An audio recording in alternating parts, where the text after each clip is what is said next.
AIDS Day is a time to remember those who have died of AIDS, celebrate successes tackling the disease, and vision a future without it. The Dr. Peters Centre, in collaboration with Vancouver Coastal Health, Providence Healthcare, and fellow not-for-profit AIDS organizations, is proud to be contributing to British Columbia's HIV/AIDS successes and vision for the future. It is my absolute pleasure to introduce the Honourable Terry Lake, British Columbia's Minister of Health.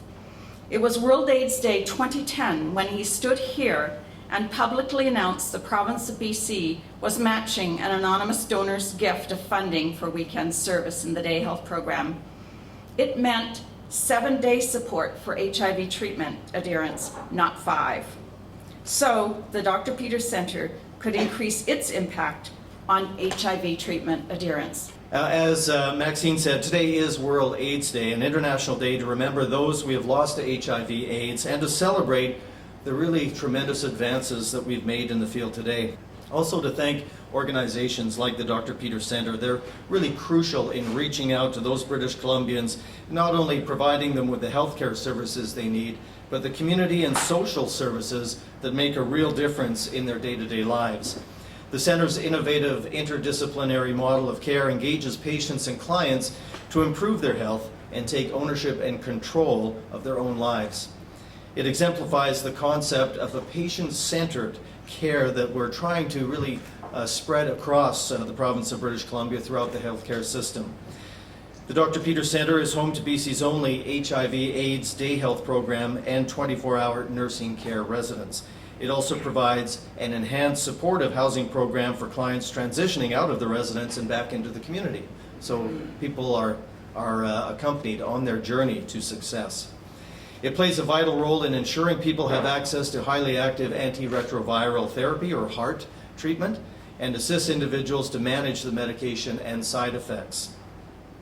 It's good to have Irene here today because just a few days ago I presented Dr. Julio Montana with a certificate of recognition for his pioneering work with HAART and for the overall impact that he's made to the field of HIV and AIDS right here in BC, but of course spreading out around the world.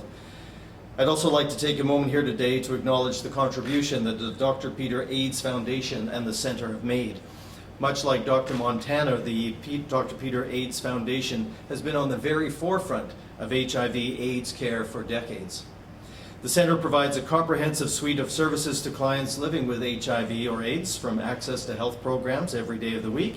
I mentioned the 24-hour residential care, and importantly, as we'll be doing in a minute, providing nutritious food, as well as complementary therapy programs like art and music. On behalf of the province and all British Columbians, I want to thank Maxine and the team here at the Dr. Peters Centre for the great work they do.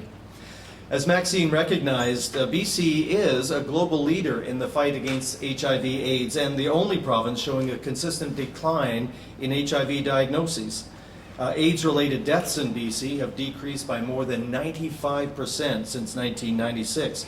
And over that same period, new HIV infections per year in BC have dropped from 850 in the mid-1990s to 238 in 2012.